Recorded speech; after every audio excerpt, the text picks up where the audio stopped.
Baik, selamat pagi Pak Devanda dan juga teman-teman semua. Kami dari kelompok menurunnya interaksi sosial langsung izin memaparkan materi yang sudah kami buat.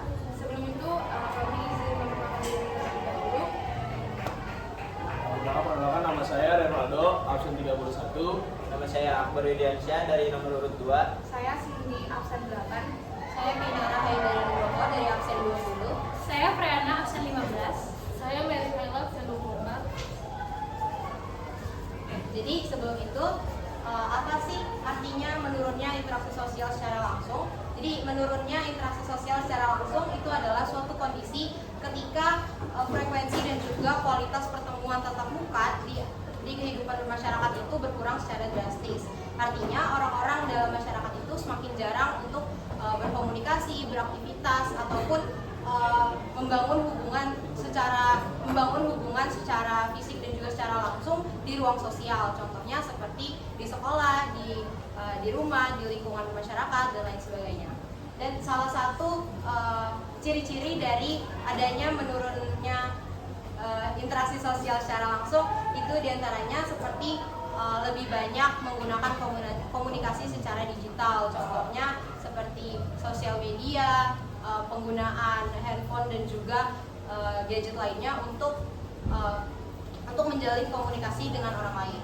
Kemudian yang kedua itu adanya berkurangnya kegiatan bersama di masyarakat. Jadi yang tadinya banyak terdapat kegiatan-kegiatan di masyarakat yang bisa dilakukan, namun sekarang karena adanya media sosial dan juga perangkat digital lainnya, kita jadi memilih untuk melakukan hal tersebut secara digital di media sosial.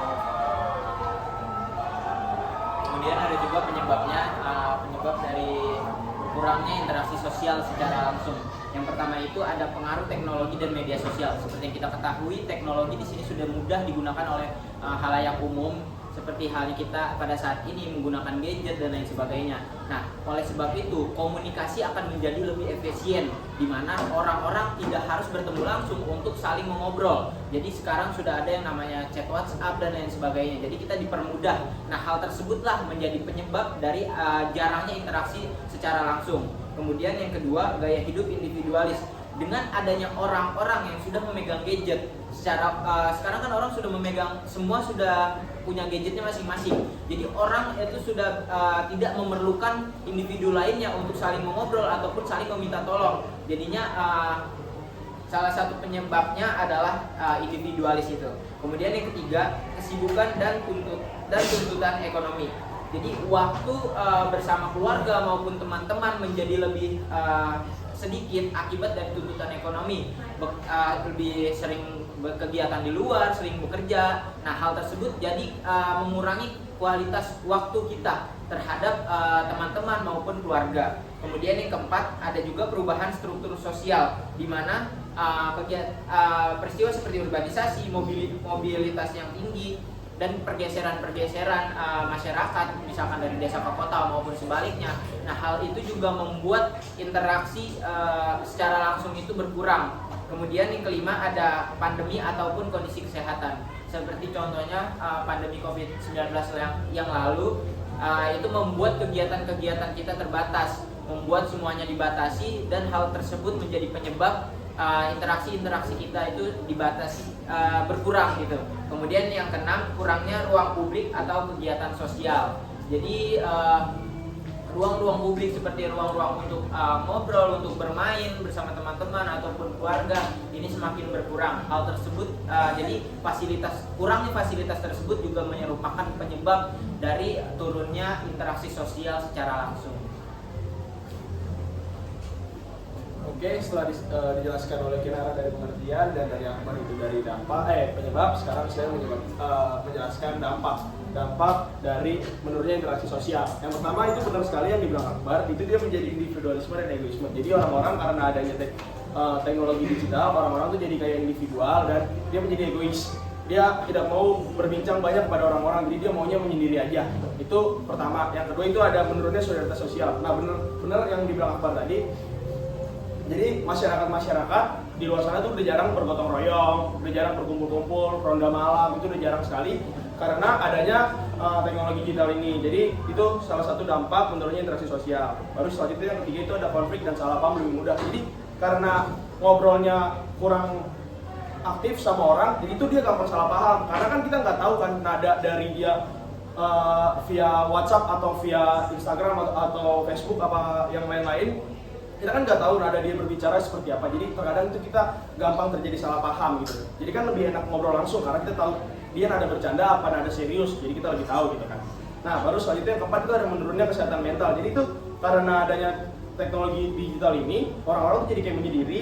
Nah pas dia udah menyendiri, dia merasa kesepian. Padahal itu perbuatannya dia sendiri kan. Dia menjadi depresi. Dia itu menjadi kayak, aduh gue gak punya teman. Padahal itu tingkahnya dia sendiri. Jadi setelah itu kelimanya itu ada lemahnya kontrol sosial. Nah jadi orang-orang tuh jadi susah mengontrol yang lain-lain. Jadi kayak misalnya kalau kita tahu di kayak ketua RT sekarang kan udah sulit banget mencari anak-anak muda yang aktif seperti kayak dulu-dulu kayak Karang Taruna untuk mengatur-ngatur yang lain-lain udah sulit. Kebetulan juga di dekat rumah saya udah kejadian seperti itu. Nah terus limanya itu ada menurunnya kualitas keluarga. Jadi anak dan orang tua itu komunikasi jadi kurang. Kayak makan pun udah tidak komunikasi, udah saling main HP, udah punya kesibukannya masing-masing seperti itu. Oke, selanjutnya setelah ada dampak penyebab, kita bakal lanjut ke solusi. Kalau tadi kalian sudah dengar penjelasan dari Aldo dan Akbar, jadi solusinya ini sebenarnya banyak banget teman-teman, bisa dari diri sendiri maupun dari lingkungan kita juga. Kalau dari diri sendiri itu, yang pertama adalah meningkatkan aktivitas tatap muka. Jadi dari diri kita sendiri tuh harus sadar kalau misalnya kita tuh makhluk sosial yang membutuhkan orang lain.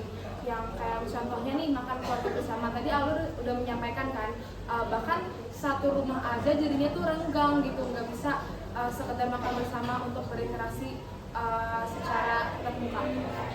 Dan kalau teman-teman pernah ngerasain kayak misalnya padahal satu rumah tapi teman-teman harus teleponan untuk ngomong. Nah itu contoh yang kayak menurut saya udah nggak baik juga untuk kita. Lalu juga membatasi penggunaan gadget, jadi mengurangi ketergantungan kita sebagai remaja dalam menggunakan gadget karena pada akhirnya kita tuh pasti membutuhkan orang lain juga secara nyata, nggak hanya dari media sosial. Lalu kalau misalnya dari kayak lingkungan kita, seperti kayak Karang Taruna itu memberikan dampak yang baik banget untuk warga-warga RT RW itu bertatap muka, berinteraksi secara langsung. Jadi kayak seperti kerja bakti, terus kayak misalnya ada lomba-lomba yang pastinya nanti tuh hal tersebut bikin mereka tuh jadi berinteraksinya tuh lebih baik gitu. Lalu kalau dari sekolah, guru itu bisa banget kayak menguatkan pendidikan karakter dan empati. Jadi guru ini harus bisa mengajarkan sopan santun kepada siswa dan juga komunikasi langsung sejak dini. Dan yang terakhir itu menghidupkan nilai gotong royong. Kalau misalnya kita bisa menghidupkan nilai gotong royong lagi tuh, menurut kelompok kami bagus banget karena dengan hal tersebut tuh kita bisa mempererat tali persaudaraan dan juga bisa membangun komunikasi secara baik gitu. Setelah itu ada contoh menurunnya interaksi sosial. Yang pertama itu ada remaja tuh lebih memilih bermain game daripada bergaul dengan teman lingkungan.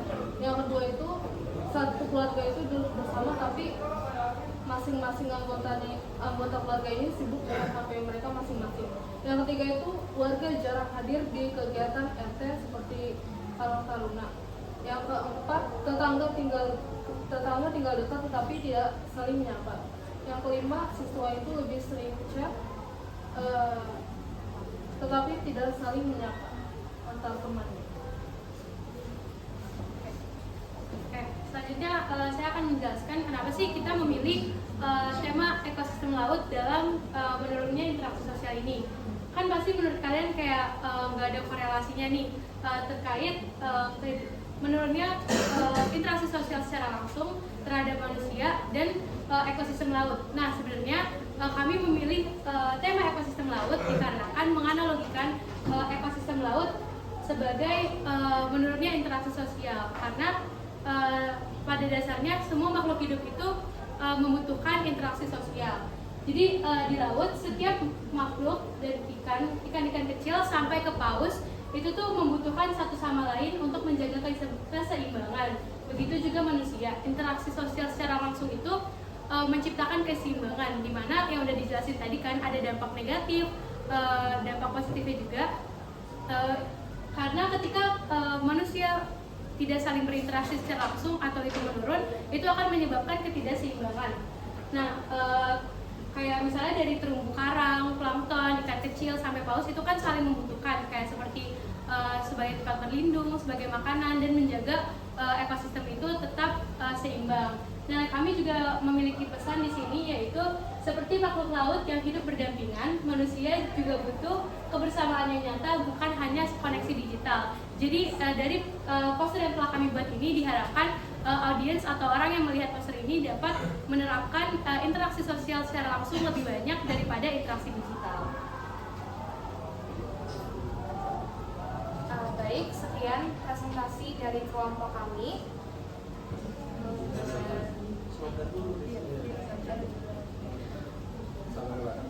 Kelompok 6 Bangun